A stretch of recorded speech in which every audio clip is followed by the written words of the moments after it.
Hello everyone, welcome to class number 53 of the chapter Data Structure. So आज के class का हमारा discussion का टॉपिक है array representation of sparse matrix. So last class में हमने डिस्कस किया था कि स्पार्स मैट्रिक्स क्या है, स्पार्स मैट्रिक्स के एडवांटेजेस क्या है, different types of sparse matrix क्या है, और उसके साथ साथ हमने ये भी पढ़ा था कि स्पार्स मैट्रिक्स को हम दो तरह के डाटा स्ट्रक्चर के फॉर्म में रिप्रेजेंट कर सकते हैं. एक है एरे डाटा स्ट्रक्चर, दूसरा है लिंक्ड लिस्ट डाटा स्ट्रक्चर. आज के क्लास में हम डिस्कस करेंगे कि एरे डाटा स्ट्रक्चर को यूज करके हम कैसे स्पार्स मैट्रिक्स को रिप्रेजेंट कर सकते हैं. तो चलिए शुरू करते हैं डिस्कशन. तो जैसे कि हम नॉर्मल मैट्रिक्स को हम टू डायमेंशनल एरे के फॉर्म में रिप्रेजेंट करते हैं, उसी फॉर्म में अगर हम स्पार्स मैट्रिक्स को भी रिप्रेजेंट करेंगे तो वहां पे हमारा मेमोरी वेस्टेज जो है बहुत ही ज्यादा होगा. क्यों? क्योंकि नॉर्मल मैट्रिक्स के कंपैरिजन में स्पार्स मैट्रिक्स में लार्ज नंबर ऑफ एलिमेंट्स का वैल्यू क्या होता है? जीरो, जिसको हम मेमोरी में अगर स्टोर करके रख भी लें नॉन जीरो एलिमेंट्स के साथ, तब भी उसका कोई यूज नहीं होने वाला. ओके, जिसके द्वारा जितने भी जीरो एलिमेंट्स हमने स्टोर करके रखा है वो हमारा मेमोरी स्पेस रिजर्व तो करेगा, बट उसका कोई काम नहीं आने वाला, जिसकी वजह से हम बोल सकते हैं कि मेमोरी वेस्टेज हो रहा है. तो उस मेमोरी वेस्टेज को अवॉइड करने के लिए या फिर उस मेमोरी वेस्टेज को रिड्यूस करने के लिए हम क्या कर सकते हैं, जब भी हम टू डायमेंशनल एरे के फॉर्म में कोई भी स्पार्स मैट्रिक्स को स्टोर करके रख रहे हैं, तो वहां पे हम सिर्फ नॉन जीरो एलिमेंट्स को अगर स्टोर करके रखेंगे तो वहां पे ये वेस्टेज जो हो रहा है इसको हम अवॉइड कर सकते हैं. इसके द्वारा फर्स्ट बेनिफिट हमें ये मिलेगा, फर्स्ट एडवांटेज हमें ये मिलेगा कि स्टोरेज कम मेमोरी स्पेस यूज करेगा डाटा को स्टोर करके रखने के लिए, क्योंकि हमें सिर्फ नॉन जीरो एलिमेंट को स्टोर करके रखना है. दूसरा एडवांटेज ये है कंप्यूटिंग टाइम.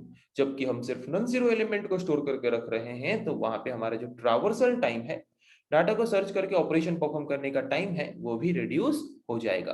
ओके, सो पता चला कि अगर हम स्पार्स मैट्रिक्स को टू डायमेंशनल एरे के फॉर्म में रिप्रेजेंट करना चाहते हैं, तो अगर सिर्फ नॉन जीरो एलिमेंट को ही स्टोर करके रखेंगे तब जाके वो मेमोरी स्पेस भी कम यूज करेगा और ट्रावर्सल टाइम भी रिड्यूस होगा, मतलब कम टाइम में ऑपरेशन भी हम परफॉर्म कर पाएंगे.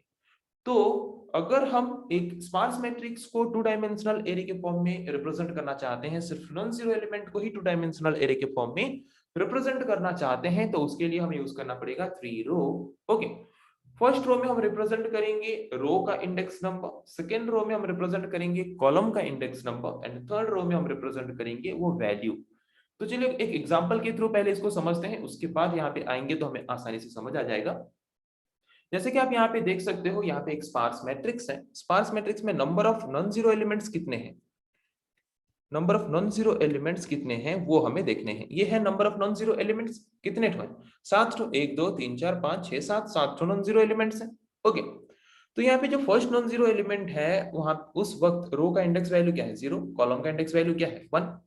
तो हमने ये देखा कि हम क्या करते हैं, अगर एक स्पार्स मैट्रिक्स को टू डायमेंशनल एरे के फॉर्म में रिप्रेजेंट करते हैं, उसको हम थ्री रोज के फॉर्म में रिप्रेजेंट करते हैं. फर्स्ट रो में हम रिप्रेजेंट करते हैं रो का इंडेक्स नंबर, सेकेंड रो में हम रिप्रेजेंट करते हैं कॉलम का इंडेक्स नंबर, थर्ड रो में रिप्रेजेंट करते हैं उसका वैल्यू.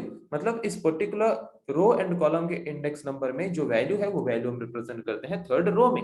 यहाँ पे देखो 0 1 4, मतलब रो का इंडेक्स नंबर जब 0 है एंड कॉलम का इंडेक्स नंबर जब 1 है, उस वक्त उस पर्टिकुलर पोजीशन में वैल्यू क्या है? 4. ओके, उसके बाद नेक्स्ट वैल्यू क्या है? 5. वो किस पोजीशन में है? जब रो का इंडेक्स वैल्यू है 0, कॉलम का इंडेक्स वैल्यू है 3. रो का इंडेक्स वैल्यू जब है 0, कॉलम का इंडेक्स वैल्यू जब है 3, उस वक्त वैल्यू क्या है? 5. ओके, नेक्स्ट देखते हैं. नेक्स्ट नॉन जीरो एलिमेंट क्या है? 3. तो उस वक्त रो का इंडेक्स वैल्यू क्या है? 1. कॉलम का इंडेक्स वैल्यू क्या है? 2. रो का इंडेक्स वैल्यू है 1, कॉलम का इंडेक्स वैल्यू है 2, उस वक्त हमारा वैल्यू क्या है? 3. Next non zero element is 6. उस वक्त रो का इंडेक्स नंबर 1, कॉलम का इंडेक्स नंबर 3.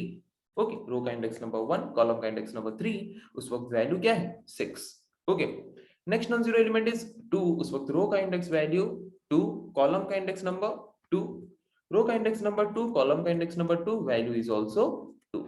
ओके, उसके बाद आते हैं next non zero element is 2. उस वक्त रो का इंडेक्स नंबर 3, कॉलम का इंडेक्स नंबर 0, रो का इंडेक्स नंबर 3, कॉलम का index number 0, value is true.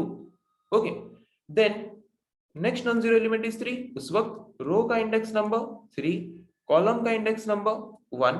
Okay, row का इंडेक्स नंबर 3, कॉलम का इंडेक्स नंबर 1, उस वक्त वैल्यू हमारा क्या है? 3. ओके, तो जितने भी नॉन जीरो एलिमेंट्स थे, सारे नॉन जीरो एलिमेंट्स को हमने यहाँ पे रिप्रेजेंट किया। तो फर्स्ट रो हमारा क्या रिप्रेजेंट कर रहा है, रो का इंडेक्स नंबर। सेकेंड रो क्या रिप्रेजेंट कर रहा है, कॉलम का इंडेक्स नंबर। थर्ड रो क्या रिप्रेजेंट कर रहा है, नॉन जीरो एलिमेंट या फिर नॉन जीरो वैल्यू। ओके, वही लिखा है। First row represent the row index number. It is an index of a row where a non-zero element is located.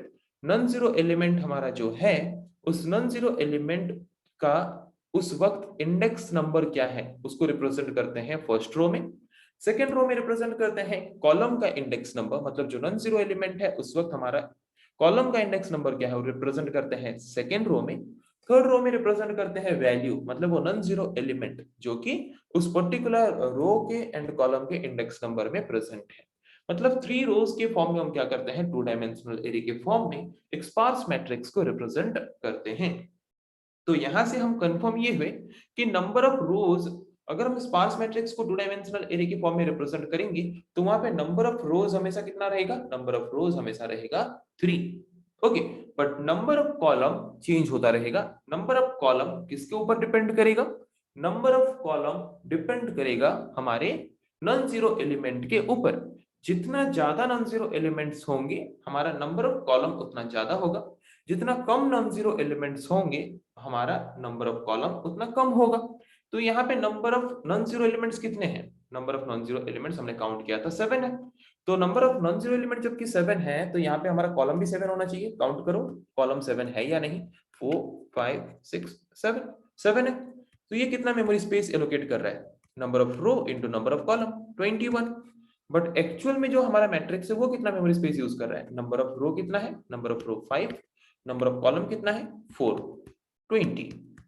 तो हमने तो ये पढ़ा था कि अगर हम स्पार्स मैट्रिक्स के सिर्फ नॉन जीरो एलिमेंट्स को टू डायमेंशनल एरे के फॉर्म में रिप्रेजेंट करेंगे तो वहां पे हमारा एरे कम मेमोरी स्पेस रिजर्व करेगा। बट यहाँ पे तो ज्यादा मेमोरी स्पेस रिजर्व कर रहा है। आपके दिमाग में एक क्वेश्चन आ ही रहा होगा। बट यहाँ पे एक एग्जांपल लेते हैं, सपोज कोई एक बड़ा सा स्पार्स मैट्रिक्स का, ओके, मतलब 8 क्रॉस 8 वाला एक स्पार्स मैट्रिक्स का एग्जांपल लेते हैं जहां पे 8 number of rose and 8 number of columns, जहां पे मेमोरी स्पेस हम कितना रिजर्व करेंगे 64। ओके, सपोज इस पर्टिकुलर मैट्रिक्स में, स्पार्स मैट्रिक्स में नॉन जीरो एलिमेंट्स सिर्फ 8 है। तो नॉन जीरो एलिमेंट्स जितने होते हैं नंबर ऑफ कॉलम्स हमारा उतना होता है, और नंबर ऑफ रोज कितने होते हैं, अगर हम स्पार्स मैट्रिक्स को टू डायमेंशनल एरे के फॉर्म में रिप्रेजेंट करते हैं तो हमेशा नंबर ऑफ रो होता है 3। तो number of row is 3, number of column is 8, तो total number of memory space कितना रिजर्व करेगा 24। तो एक्चुअल में कितना मेमोरी स्पेस रिजर्व करता 64, बट हमने कितना मेमोरी स्पेस रिजर्व करके डाटा को स्टोर किया 24। तो यहाँ पे मेमोरी सेव हुआ है कि नहीं, मेमोरी हमने बचाया है कि नहीं। ओके, तो ज्यादातर large size of sparse matrices जब हम बनाते हैं तो वहां पे नॉन जीरो एलिमेंट्स जबकि कम होते हैं तो वहां पे हम अगर इस फॉर्मेट में हम रिप्रेजेंट करेंगे टू डायमेंशनल एरे के फॉर्मेट में, अगर रिप्रेजेंट करेंगे हमारे स्पार्स मैट्रिक्स को तो ये कम मेमोरी स्पेस एलोकेट करेगा। जबकि हमने यहाँ पे छोटा सा एग्जांपल लिया था और नॉन जीरो एलिमेंट उसमें हमने ज्यादा लिया था, इसीलिए ये ज्यादा मेमोरी स्पेस एलोकेट कर रहा है। सपोज हम यहाँ पे क्या करते, अगर हम यहाँ पे 6 ठो नॉन जीरो एलिमेंट लेते तो कितना मेमोरी स्पेस एलोकेट करता 3 इंटू 6 18, और एक्चुअल में मेमोरी स्पेस वो कितना रिजर्व कर रहा है 20। ओके, तो यहाँ पे अगर नॉन जीरो एलिमेंट कम हो जाएंगे तो मेमोरी स्पेस भी कम एलोकेट करेगा। बट अगर हम नॉर्मल मैट्रिक्स के फॉर्म में उसको रिप्रेजेंट करते तो वो हमेशा से वही सेम मेमोरी स्पेस एलोकेट करता। मतलब कम नॉन जीरो एलिमेंट हो तब भी वही मेमोरी स्पेस एलोकेट करता, ज्यादा नॉन जीरो एलिमेंट्स हो तब भी वही मेमोरी स्पेस एलोकेट करता। बट यहाँ पे स्पार्स मैट्रिक्स में जबकि नॉन जीरो एलिमेंट्स कम होते हैं, तो अगर हम इस फॉर्म में रिप्रेजेंट करेंगे, थ्री रोज के फॉर्म में उसको रिप्रेजेंट करेंगे, तो वहां पे नॉन जीरो एलिमेंट जितने कम होंगे उतना कम मेमोरी स्पेस एलोकेट करेगा हमारा स्पार्स मैट्रिक्स। ओके, समझ आ गया। तो अभी इसको प्रोग्राम के फॉर्म में देखते हैं। ओके, सो अगर हम इसको एक स्पार्स मैट्रिक्स को अगर हम टू डायमेंशनल एरे के फॉर्म में रिप्रेजेंट करके हमारे मेमोरी में स्टोर करके रखना चाहते हैं तो कैसे कर सकते हैं। तो मैंने यहाँ पे क्या किया, मेन फंक्शन के अंदर मैंने यहाँ पे एक टू डायमेंशनल एरे को लेके मैंने यहाँ पे एक स्पार्स मैट्रिक्स बनाया। स्पार्स मैट्रिक्स मतलब जहां पे नॉन जीरो एलिमेंट्स कम होते हैं। ओके, तो यहाँ पे कितने नॉन जीरो एलिमेंट्स हैं 1 2 3 4 5 6, 6 नॉन जीरो एलिमेंट्स हैं। तो अगर हम इसको स्टोर करेंगे डायरेक्टली मेमोरी में तो नंबर ऑफ रो कितना है 4, नंबर ऑफ कॉलम कितना है 5, तो कितना मेमोरी स्पेस एलोकेट करेगा 20। ओके, और अगर हम टू डायमेंशनल एरे के फॉर्म में रिप्रेजेंट करेंगे तो नंबर ऑफ रो हमेशा कितना होता है 3 इनटू नंबर ऑफ कॉलम कितना होगा जितने नॉन जीरो एलिमेंट्स हैं, तो नॉन जीरो एलिमेंट्स कितना है यहाँ पे 6, सो 3 इंटू 6 इक्वल्स टू 18। तो कम मेमोरी स्पेस एलोकेट कर रहा है कि नहीं? तो हम क्या करेंगे, इस पर्टिकुलर स्पार्स मैट्रिक्स को हम रिप्रेजेंट करेंगे टू डायमेंशनल एरे के फॉर्म में। ओके, तो कैसे करेंगे देखते हैं। तो पहले मैंने यहाँ पे एक वेरिएबल लिया साइज। ये साइज वेरिएबल को मैंने क्यों लिया? साइज वेरिएबल को मैंने इसीलिए लिया ताकि मैं काउंट कर सकूं कि इस पर्टिकुलर स्पार्स मैट्रिक्स में number of non zero elements कितने हैं। Number of non zero elements कितने हैं 6। ओके, तो यहाँ पे हम फॉर लूप यूज करेंगे। फर्स्ट फॉर लूप रिप्रेजेंट करेगा number of row, second for loop represent करेगा नंबर ऑफ कॉलम। उसके अंदर यूज करेंगे हम एक कंडीशन कि जब स्पार्स मैट्रिक्स के कोई भी एलिमेंट का वैल्यू 0 नहीं है तब क्या होगा, साइज का वैल्यू इंक्रीज होगा। मतलब जितने बार एलिमेंट का वैल्यू 0 नहीं होगा उतना बार ही साइज का वैल्यू इंक्रीज होगा। तो कितना बार नॉन जीरो एलिमेंट्स है 6 बार, तो साइज का वैल्यू कितना बार इंक्रीमेंट होगा 6 बार। तो साइज का वैल्यू क्या हो जाएगा, साइज वेरिएबल का वैल्यू हो जाएगा 6। ओके, तो हमने ये पढ़ा था कि स्पार्स मैट्रिक्स को अगर हम टू डायमेंशनल एरे के फॉर्म में रिप्रेजेंट करते हैं तो वहां पे नंबर ऑफ रो जो है वो फिक्स होता है 3, बट नंबर ऑफ कॉलम किसके ऊपर डिपेंड करता है, नंबर ऑफ कॉलम डिपेंड करता है नॉन जीरो एलिमेंट के ऊपर। नॉन जीरो एलिमेंट जितने ज्यादा होंगे कॉलम्स उतने ज्यादा होंगे, नॉन जीरो एलिमेंट्स जितने कम होंगे कॉलम्स उतने कम होंगे। ओके, तो यहाँ पे कॉलम्स कितना है 6, तो फर्स्ट नंबर ऑफ रो हमारा फिक्स है एंड नंबर ऑफ कॉलम क्या है साइज। ओके, तो यहाँ पे हम और एक मैट्रिक्स लेंगे जिस मैट्रिक्स में हम नंबर ऑफ रो प्रोवाइड करेंगे 3, क्योंकि अगर हम टू डायमेंशनल एरे में रिप्रेजेंट करना चाहते हैं स्पार्स मैट्रिक्स को वहां पे हम सिर्फ नॉन जीरो एलिमेंट को ही रिप्रेजेंट करेंगे, तो नंबर ऑफ रो कितना होगा 3। फर्स्ट रो रिप्रेजेंट करेगा रो का index number, second row represent करेगा कॉलम का index number and third row represent करेगा नॉन जीरो एलिमेंट।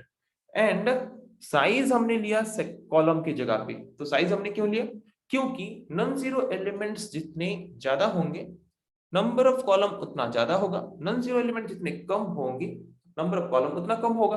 मतलब हमारा कॉलम कितना होगा वो किसके ऊपर डिपेंड करता है, नॉन जीरो एलिमेंट के ऊपर डिपेंड करता है।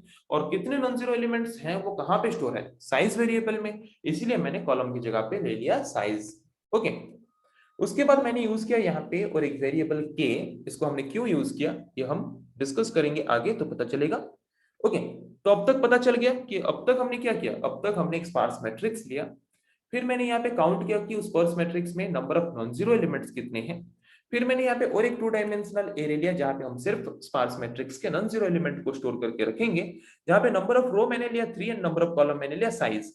साइज में क्या स्टोर है, number of non zero elements जितने हैं नंबर ऑफ कॉलम उतना, तो इसीलिए मैंने वहां पे लिखा साइज। ओके, और एक वेरिएबल मैंने लिया के जिसको मैंने असाइन किया 0।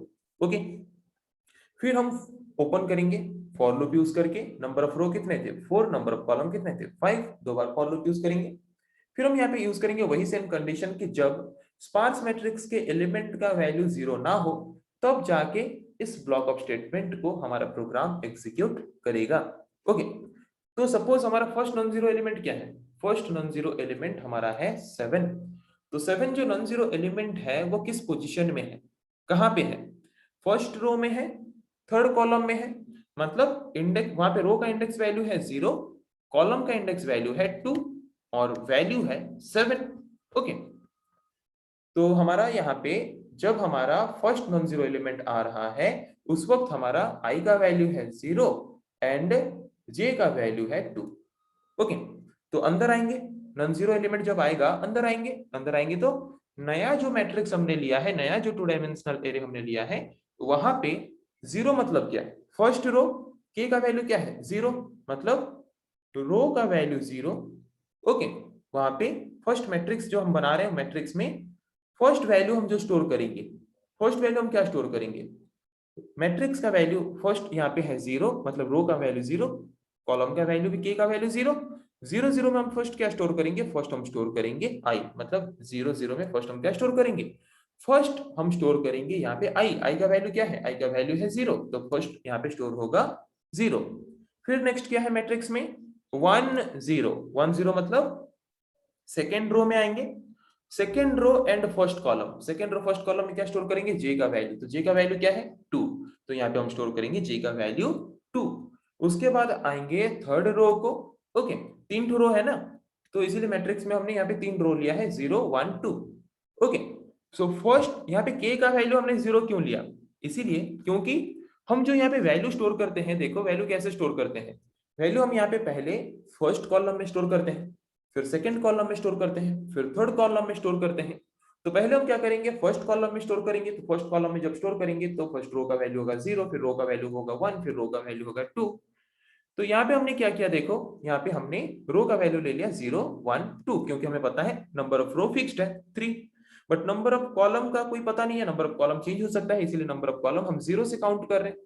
और फर्स्ट कॉलम का वैल्यू जबकि 0 होता है, इसलिए k का वैल्यू मैंने यहाँ पे लिया है 0। ओके, तो यहाँ पे 2 0 2 0 में हम क्या स्टोर करेंगे, स्पार्स मैट्रिक्स में उस पर्टिकुलर इंडेक्स में क्या वैल्यू है, मतलब जब रो का इंडेक्स का वैल्यू 0 एंड कॉलम का इंडेक्स वैल्यू है 2, उस वक्त वैल्यू क्या है, नॉन जीरो एलिमेंट क्या है 7, तो यहाँ पे स्टोर होगा 7। फर्स्ट रो हमने स्टोर कर लिया। अभी हम क्या करेंगे, k का वैल्यू इंक्रीमेंट कर देंगे k प्लस प्लस, मतलब k का वैल्यू अभी हो जाएगा 1। तो फिर ऊपर जाएंगे, मतलब फिर हम ऊपर जाएंगे किसके पास, फिर हम ऊपर जाएंगे स्पार्स मैट्रिक्स के पास, फिर ऐसे लूपिंग चलेगा, फिर अंदर आएंगे। नेक्स्ट नॉन जीरो एलिमेंट हमारा कहाँ पे है, नेक्स्ट नॉन जीरो एलिमेंट हमारे वही फर्स्ट रो के फर्स्ट रो में है, बट कितने नंबर कॉलम में है, फर्स्ट रो फिफ्थ कॉलम। मतलब जब इंडेक्स वैल्यू रो का 0 एंड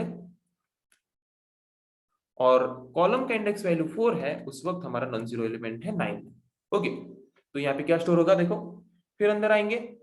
फर्स्ट हमारा रो का वैल्यू क्या है 0, कॉलम का वैल्यू क्या है 1, के का वैल्यू इंक्रीमेंट हो गया है 1, मतलब हम 1 कॉलम में आएंगे। ओके, उस वक्त आई का वैल्यू क्या है, उस वक्त आई का वैल्यू 0 है, मतलब यहाँ पे आई का वैल्यू 0, जे का वैल्यू 4, उस वक्त हमारा नॉन जीरो एलिमेंट है 9। ओके, उसके बाद फिर मैट्रिक्स 1 के, मतलब मैट्रिक्स 1 1, उस वक्त हमारा जे का वैल्यू क्या है, जे का वैल्यू है 4, तो यहाँ पे स्टोर होगा फिर 4। ओके, फिर आएंगे 2 1 2 1, मतलब ये 2 ये 1, यहाँ पे हम क्या स्टोर करेंगे, वैल्यू। मतलब जब इंडेक्स का वैल्यू 0 है, रो का इंडेक्स का वैल्यू 0 है एंड कॉलम का इंडेक्स वैल्यू 4 है, तब वैल्यू क्या है, तो वैल्यू है 9, तो यहाँ पे स्टोर करेंगे वैल्यू 9। तो ऐसे ही लूपिंग चलता रहेगा। और लूपिंग चलते चलते तब तक हम क्या करेंगे, तब तक हम इस फॉर्म में, जैसे कि फर्स्ट वैल्यू हमने क्या स्टोर किया 0 to 7, तो यहाँ पे देख सकते हो फर्स्ट आया 0 to 7, फिर हमने क्या स्टोर किया 0 4 9, फिर यहाँ पे आएगा 0 4 9।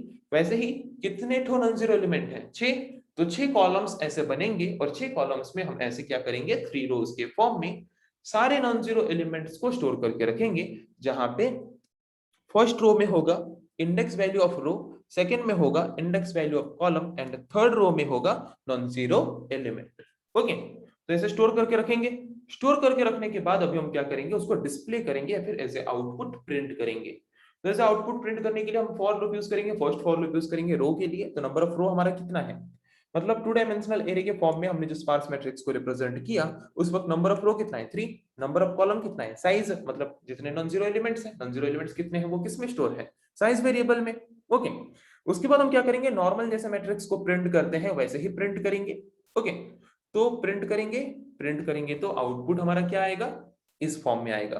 तो ये हमारा नॉन जीरो एलिमेंट्स है, कितने नॉन जीरो एलिमेंट्स है 6, और ये हमारा फर्स्ट रो रिप्रेजेंट कर रहा है index value of the row and second हमारा रिप्रेजेंट कर रहा है index value of the column.